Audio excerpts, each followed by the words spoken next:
Saudações a todos. Estamos iniciando mais um episódio do nosso podcast Espiritualidades, comigo, Carlos Biela, na apresentação e com o Cláudio Cardoso ali na parte técnica. Para você que está nos acompanhando ao vivo, desculpa aí pelo atraso que tivemos hoje, mas vamos seguir em frente. É sempre bom contar com você aqui junto conosco. Então participe, né? Faça o programa junto com a gente aqui, envie seus comentários, suas perguntas, pode deixar aqui sugestões de temas para que a gente possa construir alguns outros episódios, porque, como sempre falo, o podcast é feito exatamente para você. Então, para que a gente comece, como sempre começamos, convido a todos para que possamos nos unir aqui no agradecimento a Deus pela oportunidade que nos dá, primeiramente pela nossa vida e por todas as oportunidades que surgem, né, no nosso caminhar, que a gente possa aprender sempre com todas as nossas dificuldades, com tudo aquilo que acontece em nosso caminho, e que a gente possa sempre agradecer a Deus, independente de benefícios, independente de aflições, independente de tudo aquilo que aconteça na nossa vida. Então que Deus possa nos abençoar hoje e sempre. E vamos lá para o nosso episódio de hoje. Eu começo falando a respeito de uma música, não sei se vocês conhecem, ela é de um compositor que mora lá em Brasília, chama Alexandre Paredes. A música se chama Ele, e ela fala o seguinte, a letra é bem interessante. Ele é o Pai de todos nós, que uns chamam de Deus, de Criador, e outros o chamam de amor, de luz, de vida. Mas Ele é um só, e está entre nós. É fácil ouvir sua voz no coração. Eu ouço seu nome por toda parte, na voz que emana da natureza, das aves que cantam pelo ar, na pedra que silencia, na voz de um menino a rezar, no som da vida. Ele é a paz no meio de nós, o bálsamo que alivia a dor, a luz na escuridão da vida. Com ele ninguém está só, não importa a pessoa. É fácil sentir seu amor no coração. Eu ouço seu nome por toda parte, na voz que emana da natureza, das aves que cantam pelo ar, na pedra que silencia, na voz de um menino a rezar, no som da vida. Essa música ela fala de Deus, né, que alguns chamam de Criador, de Pai, de luz, de vida, mas independente do nome que se dê, muitas religiões, né, creem na existência de Deus. Ainda temos, hoje, bem menos do que no passado, religiões que são politeístas, ou seja, acreditam e cultuam vários deuses. E nós temos 3 grandes religiões no mundo que são monoteístas, que creem na existência de um só Deus. Dentre elas, o judaísmo é a religião mais antiga que a gente tem, monoteísta. O cristianismo, que nasceu dentro do judaísmo, e depois a gente tem, mais recentemente, o islamismo. São 3 religiões que têm em Deus a sua figura central. Cada uma dessas religiões tem sua visão de Deus, e cada uma delas possui uma série de particularidades. Então cabe a cada um de nós a respeitar a visão e a crença do outro. Bom, a gente pode até falar, né, que isso não deveria servir somente para a religião, para todas as coisas. Nós, infelizmente, ainda não temos essa capacidade total de respeitar a visão do outro. Mas eu estava falando a respeito de algumas religiões e citei entre elas o cristianismo. O cristianismo ele surge com os seguidores do Cristo, aqueles que seguiram, né, os ensinamentos de Cristo e foram disseminando ao longo dos tempos as suas mensagens. No início, esses seguidores, eles eram conhecidos por outras denominações, como, por exemplo, os do caminho, ou os homens do caminho. A gente vê isso lá no livro de Atos, para quem gosta, né, de pesquisar, livro de Atos, capítulo 9, versículos 1 e 2, quando ele se refere a Saulo de Tarso ainda. E Saulo, respirando ameaças de morte contra os discípulos do Senhor, dirigindo-se ao sumo sacerdote, pediu-lhe cartas para as sinagogas de Damasco, de maneira que, caso encontrasse ali homens ou mulheres que pertencessem ao caminho, pudesse levá-los presos para Jerusalém. Perceberam aí? Pertencesse ao caminho. Essa denominação de os do caminho refere-se àquelas pessoas que seguiam a mensagem deixada por Jesus. Mas no mesmo livro de Atos, no capítulo 11, versículo 26, nós temos pela primeira vez o uso do termo cristão. Dessa forma, assim, durante um ano inteiro, Barnabé e Saulo se reuniram com a igreja e ensinaram a muitos. Em Antioquia, os discípulos foram pela primeira vez chamados cristãos. Então aí surge o termo cristão. Cristão refere-se aos discípulos de Cristo. Mas afinal, o que vem a ser cristão? A gente pode entender cristão como sendo seguidores de Jesus, né, que foi conhecido como o Cristo, que passaram a ser chamados de cristão por disseminarem a mensagem que Cristo deixou, seja em palavras, mas principalmente em atitudes. Ou seja, quando naquela passagem de Atos se refere aos habitantes de Antioquia, o que é que eles observaram? Que o comportamento daquelas pessoas, através do amor, dos ensinamentos, se assemelhava muito à mensagem que Jesus espalhava enquanto estava vivendo naquele meio. Então, essas pessoas se pareciam com o Cristo, por isso foram chamados de cristãos. Então, cristão é aquela pessoa que segue o Cristo, e indica uma identidade espiritual. Ou seja, ser cristão é refletir o caráter do Cristo no mundo. É viver seguindo os ensinos deixados por Cristo. Cristão é todo aquele que segue os ensinamentos do Cristo. Por isso, no Livro dos Espíritos, na questão 625, quando Kardec pergunta qual o tipo mais perfeito que Deus ofereceu aos homens para servir de guia e modelo, os Espíritos respondem simplesmente Jesus. Então, Jesus é para ser copiado e é para ser seguido por todo aquele que se considera cristão. Dessa forma, cristianismo, como religião, ele surge após a vinda de Jesus. E eu friso aqui, Jesus não era cristão, Jesus era judeu. Cristão é um termo que foi designado para as pessoas que seguiram o Cristo. Então, para aqueles que às vezes ficam em dúvida com relação à religião que Jesus tinha, ele nasceu dentro do judaísmo. O cristianismo, depois de criado, ele foi se ramificando, né, através dos tempos. Praticamente as religiões acabam se rachando, vamos colocar assim, para ficar mais fácil. E dentro do cristianismo aconteceu isso, né? Nós temos a Igreja Católica sendo criada, depois nós tivemos a Igreja Ortodoxa, a Luterana, a Anglicana, a Igreja Católica se ramificando entre os católicos apostólicos e os católicos evangélicos, os católicos evangélicos se tornando pentecostais, depois neopentecostais, os católicos se transformando também depois na renovação carismática, ou seja, é um tronco que vai se ramificando o cristianismo como um todo. Por que eu estou falando tudo isso? Porque o espiritismo ele é cristão, apesar de que alguns não entendem assim, mas o espiritismo é cristão, porque ele segue exatamente o que Cristo nos deixou como mensagem. A base do espiritismo é a moral do Cristo. Para que eu fiz toda essa introdução? Para eu poder entrar no tema que eu trouxe aqui para esse episódio de hoje, que é a Quaresma. As religiões, como todas, têm as suas particularidades. Alguns ritos, algumas celebrações. As religiões que são consideradas cristãs, elas apresentam muitas celebrações, que não são seguidas por outras. Por exemplo, dentro do espiritismo, nós não temos quase rito nenhum. Não existem muitas celebrações, como existem nas outras religiões. A Quaresma é uma celebração predominantemente católica. E talvez seja a maior celebração dentro do catolicismo depois do Natal. Eu acho que vou afirmar isso. É a maior celebração católica depois do Natal.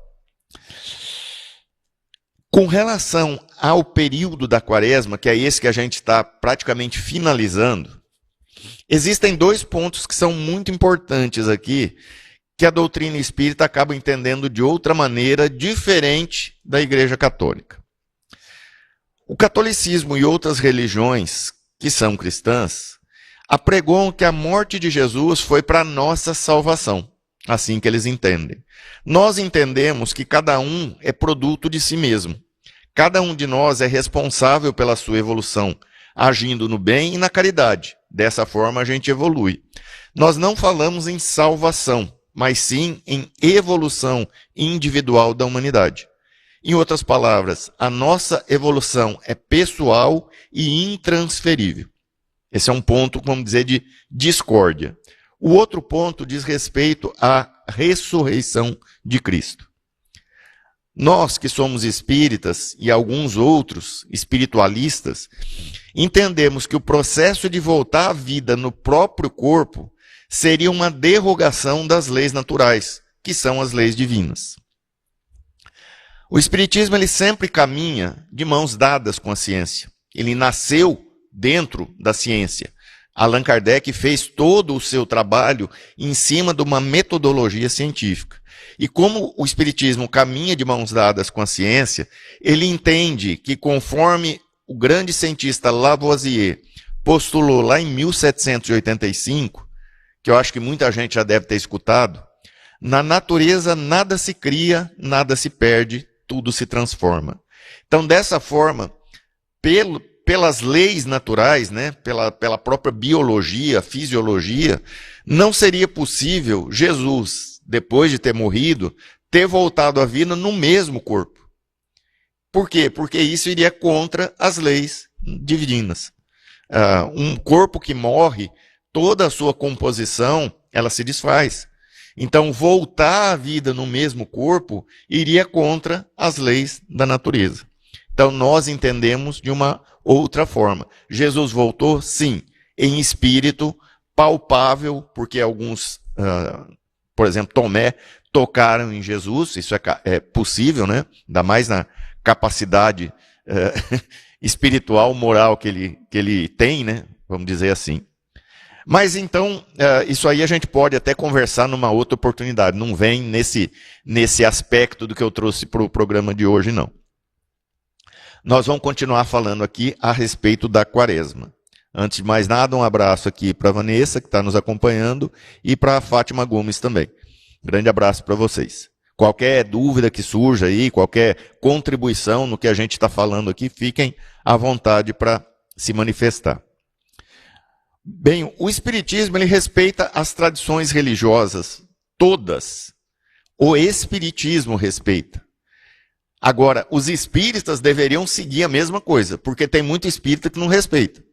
Já escutei demais, coisas meio estranhas. Mas nós deveríamos respeitar, sim. Mais ainda, mesmo não sendo incorporada no movimento espírita, a quaresma, esse período de quaresma, ele se apresenta como uma grande oportunidade para que nós, espíritas, nos lembremos do Cristo. Então, mesmo que a gente não celebre, vamos colocar assim, a quaresma dentro do nosso movimento espírita, por que não aproveitar esse momento e nos lembrarmos, nos conectarmos mais com o Cristo? O que vem a ser quaresma?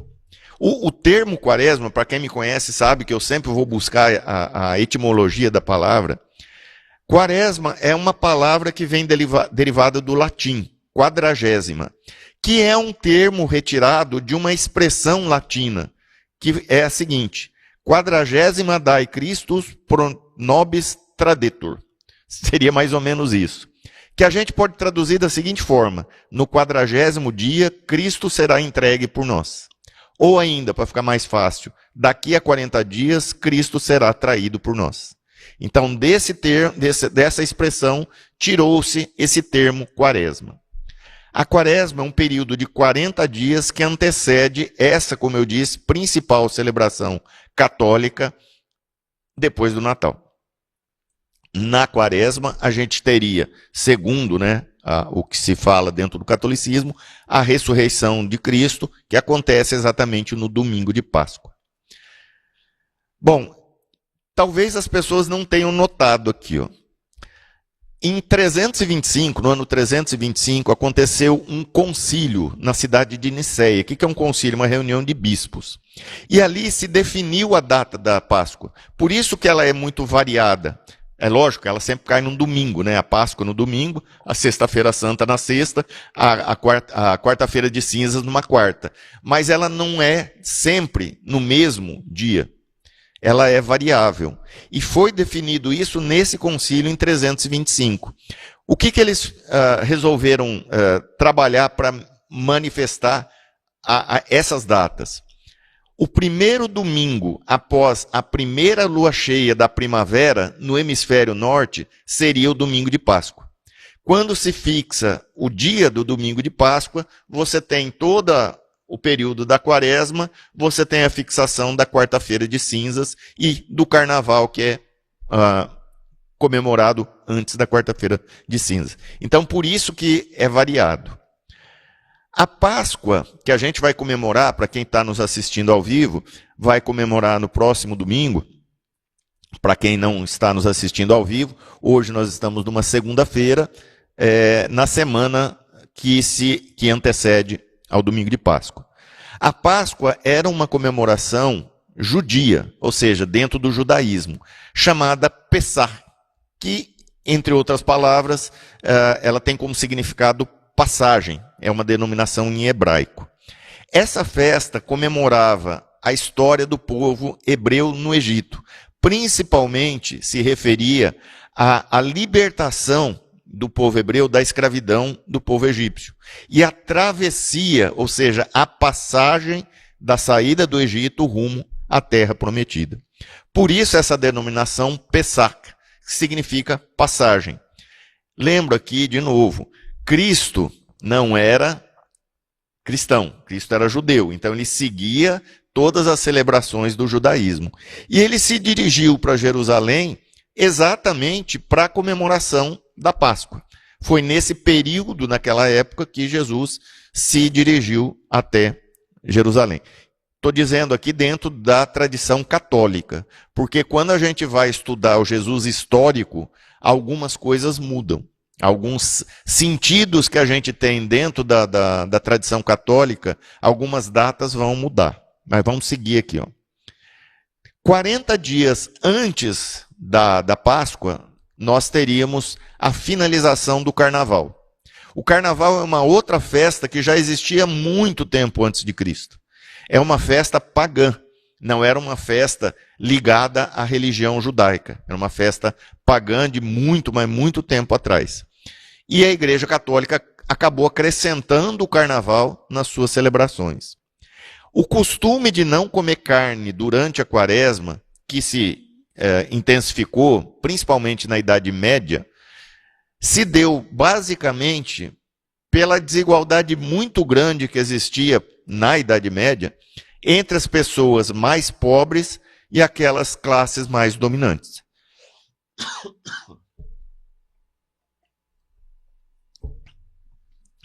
Dessa forma, a carne acabou se tornando um símbolo de gula naquele período. E só era servida em banquetes da corte, né, dos reis, dos nobres. Devido a essa referência a um dos pecados capitais, né, a gula, a Igreja Católica recomendava aos fiéis que se alimentassem de carne antes da quaresma. Porque durante o período da quaresma eles deveriam parar, até mesmo para igualar todos aqueles que eram cristãos. Isso acabou quase que derivando o termo que hoje a gente tem, que é o carnaval, que também deriva do latim, carne levare, abster-se de carne ou retirar a carne, que deveria ser comemorado no dia anterior ao sacrifício de não comer carne. Ou seja, você comemorava o carnaval antes, vinha um dia que era para você se abster de carne e depois entrava o processo da quaresma. Esse dia específico depois do carnaval era o início da quaresma, exatamente o dia que a gente chama de quarta-feira de cinzas. Com relação à quaresma, 40 dias, tem toda uma simbologia dentro da Bíblia com relação a 40. Se você pesquisar dentro dos textos bíblicos, você vai ver a quantidade de referência a 40. Por exemplo, o dilúvio teria durado 40 dias e 40 noites. O povo hebreu passou 40 anos no deserto. Elias, um dos profetas, caminhou 40 dias e 40 noites para chegar à montanha de Deus, o conhecido Monte Horebe, aonde ele se encontra com Deus. Moisés jejuou por 40 dias e 40 noites antes de receber os 10 mandamentos. Jesus ficou no deserto em jejum por 40 dias e 40 noites. Está vendo a quantidade de referência aos 40 dias? Existe toda uma simbologia nisso. Por isso que a quaresma seria esse período de 40 dias para que as pessoas se preparassem para a Páscoa. Quando a gente busca entender o real, talvez o maior objetivo da quaresma, a gente vai perceber que o seu principal objetivo é o recolhimento interior. Buscar quem nós somos. Seria basicamente isso. Durante a quaresma, a gente iria se preparar para enfrentar, ou para lembrar, melhor dizendo, o período de penitência que Jesus passaria logo próximo à Páscoa, daquela época. Então, na quaresma, estou falando do passado, gente, porque hoje mudou muita coisa. Na quaresma, o que se propunha era a privação da alegria. Ou seja, durante a quaresma, nada de festa, nada de música, nada de comemoração, e tudo isso começava exatamente na quarta-feira de cinzas. E é também uma simbologia essa questão das cinzas da quarta-feira. Porque as cinzas seriam um lembrete para que a gente se conecte com Deus. Que a gente entenda que a vida é finita. Isso dentro da visão do catolicismo. O que vem a ser essas cinzas? Para quem já acompanhou todo o processo do rito sagrado, né, dentro do catolicismo, as cinzas muitas vezes são utilizadas para fazer o símbolo da cruz na testa dos fiéis, e essas cinzas elas são originadas da queima dos ramos do domingo de Ramos do ano anterior. Esses ramos todos são sagrados, né, são benzidos, vamos dizer assim, pela igreja, são queimados e as cinzas são utilizadas durante a quaresma, na quarta-feira de cinza do ano posterior. Então, isso serve também para mostrar o que a tradição católica fala, que Jesus teria entrado em Jerusalém num domingo antes da Páscoa, sendo saudado com ramos de palmeira e de oliveira, e depois, posteriormente, ele teria sido condenado por esse mesmo povo. Eu estou dizendo aqui a tradição católica, porque existe outras formas de você entender o que aconteceu. Provavelmente Jesus tenha entrado em Jerusalém e saudado teoricamente por esses ramos muitos meses antes, numa outra festividade. Mas nós estamos seguindo aqui a tradição que o catolicismo nos oferece. Então as cinzas serviriam para lembrar que a glória humana passa e as promessas do mundo se desfazem. A quarta-feira de cinza, ela nos convida a que busquemos, durante a quaresma, a transformação interior através da reflexão, da oração, do jejum, ou seja, domar as vontades materiais, e da esmola, que se entende como sendo fazer a caridade para quem mais precisa. Olha que interessante. Reflexão, oração, domar as vontades materiais e fazer caridade. Durante a quaresma. Por que só durante a quaresma? E não em todas as nossas ações, dia após dia. Existe muita coisa que a doutrina espírita ela nos ensina de uma outra forma para enxergar. E algumas delas talvez são até meio controversas dentro do próprio espiritismo. Por exemplo, a questão de não se comer carne. Muitos utilizam a quaresma, durante a quaresma inteira, como uma forma de sacrifício deixar de comer carne. outros durante as sextas-feiras, as quartas-feiras, outros só durante o dia da sexta-feira, Sexta-feira Santa.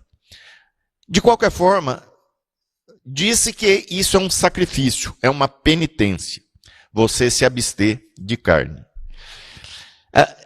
É interessante porque quando a gente observa o que é o carnaval, o que vem a ser a quarta-feira de cinza, o que é o período de quaresma para você chegar na Páscoa, muita gente passa o carnaval inteiro fazendo um monte de abusos. Abusa do sexo, abusa da bebida, abusa de drogas, entra na quarta-feira de cinzas e quer mudar completamente para entrar num período de penitência, para chegar no domingo de Páscoa e juntar a família inteira e fazer um churrasco com um monte de cerveja, falando um monte de besteira.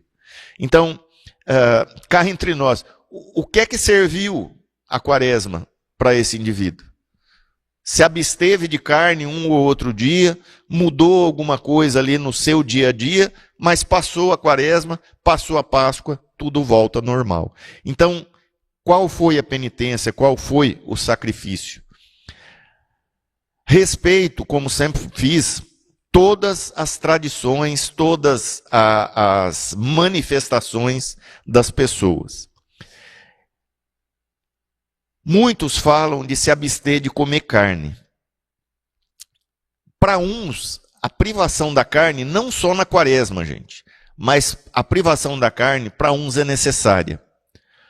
Para outros, por questão financeira, não tem opção.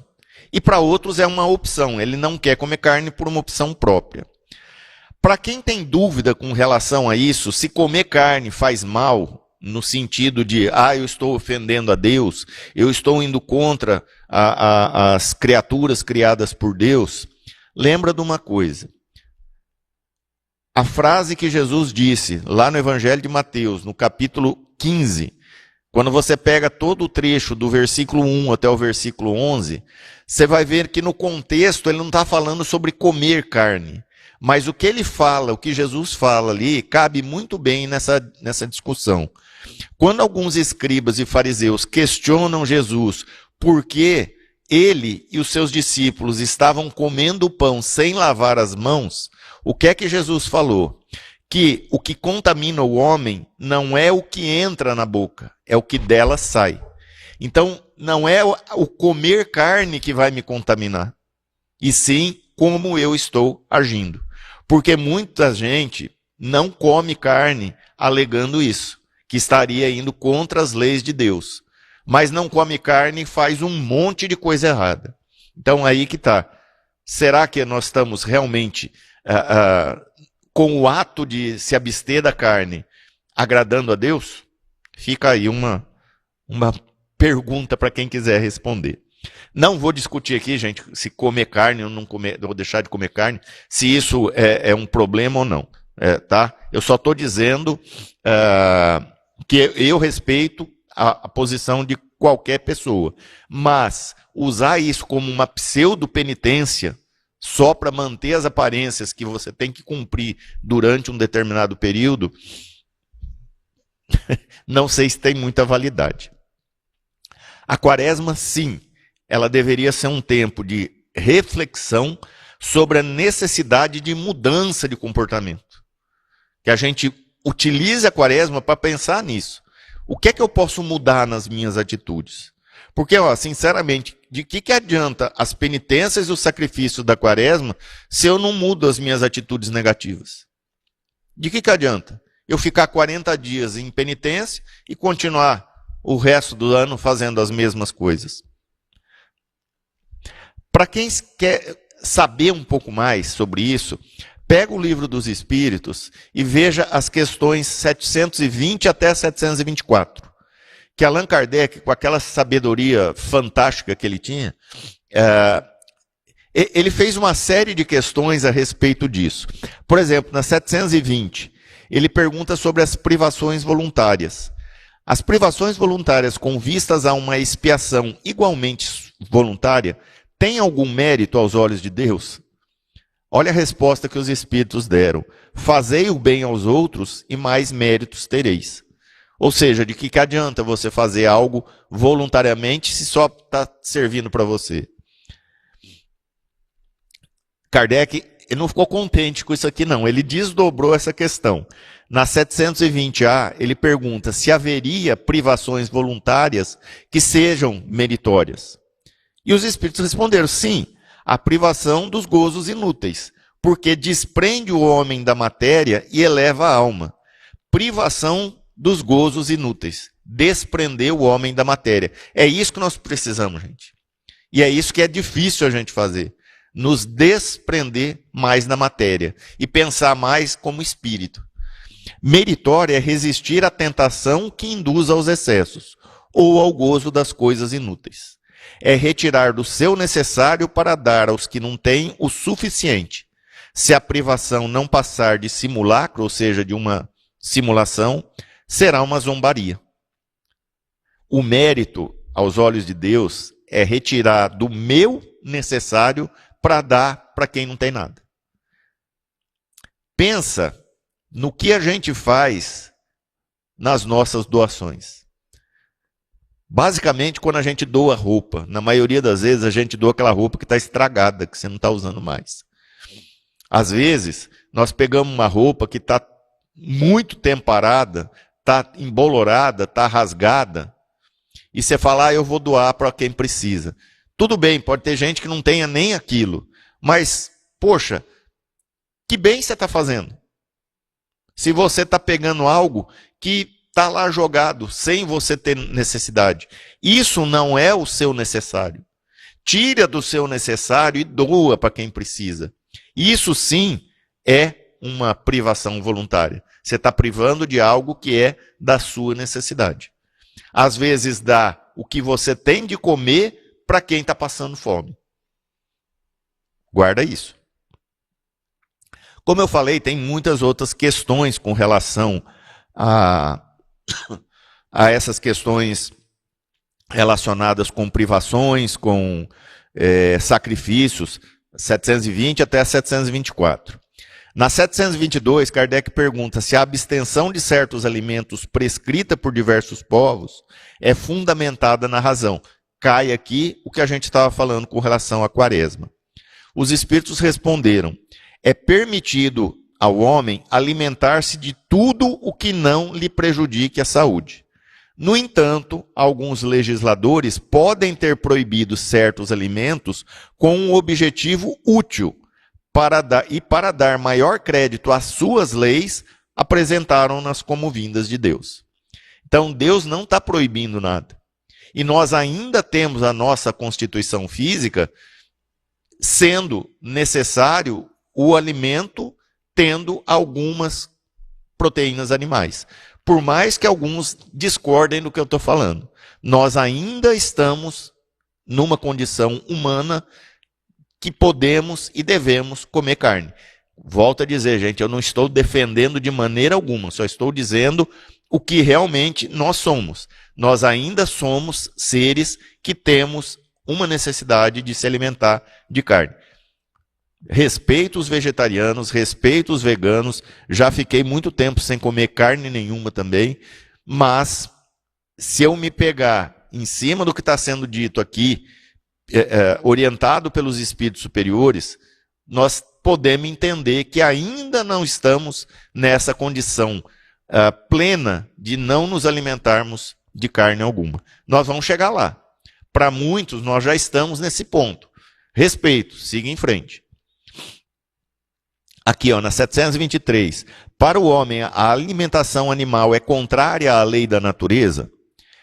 Resposta. Em vossa constituição física, a carne nutre a carne.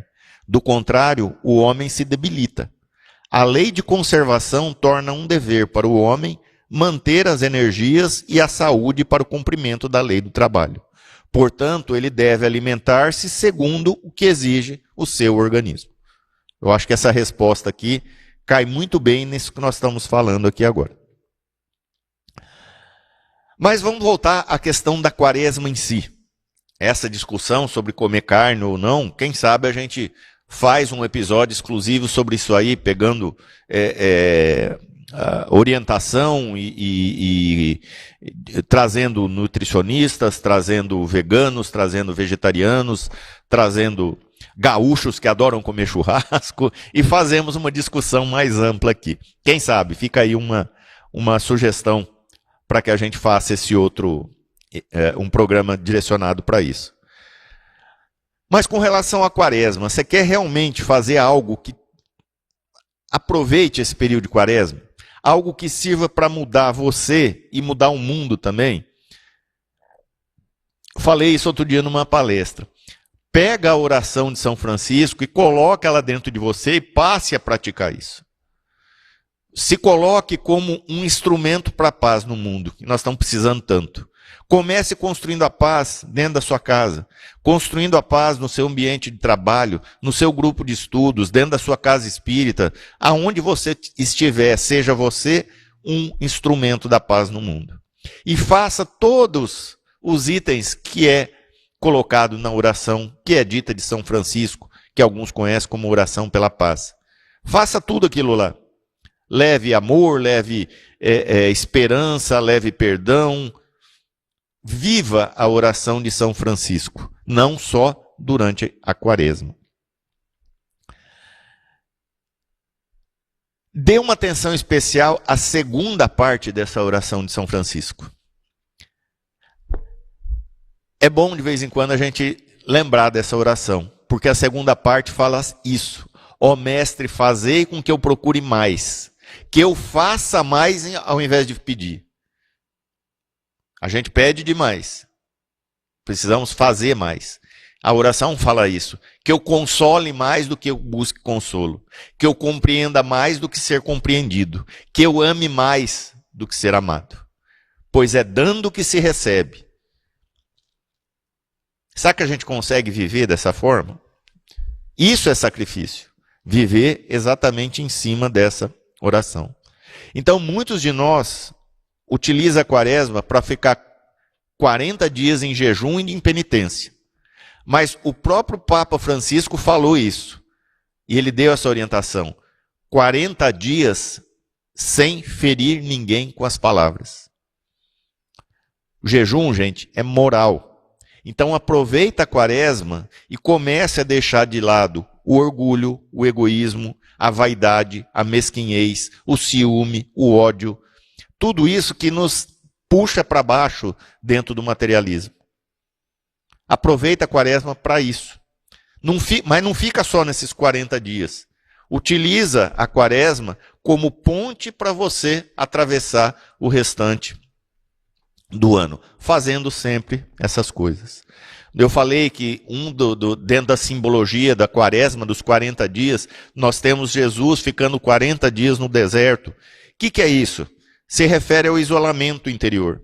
Então entre no seu deserto interior de vez em quando. Busque você por dentro. Mude as coisas que você entenda que está errado. Lembra que Jesus falou isso? O reino de Deus está dentro de vós. Então busque o reino de Deus. O que é o reino de Deus? A felicidade que a gente tanto quer. Está dentro de nós mesmos. Então aproveita a quaresma, gente, para jejuar. Mas jejuar do quê? Jejuar de crítica, jejuar de fofoca, jejuar de pessimismo, de reclamação, de ódio, de orgulho, de pessimismo. Faça jejum disso. Isso sim é utilizar a quaresma num processo de mudança que nós tanto precisamos. Deixe de lado, vai abandonando essas virtudes negativas. Faça mais orações, entre mais em contato com Deus. Pratica mais a caridade, pratica mais o amor. Renove a sua visão de mundo. Para isso a quaresma serve. Se dê mais, peça menos. Aproveita a quaresma e ouve a voz do Cristo. Nós passamos muitas vezes, nós que somos cristãos, e eu vejo muito católico, que passa os 40 dias da quaresma e não escuta a voz do Cristo. Então aproveita e escuta a voz do Cristo. Se coloque de vez em quando de joelho, abra os braços e fala para Ele: eis-me aqui, Senhor. O que queres que eu faça? Deixe-se guiar por Cristo.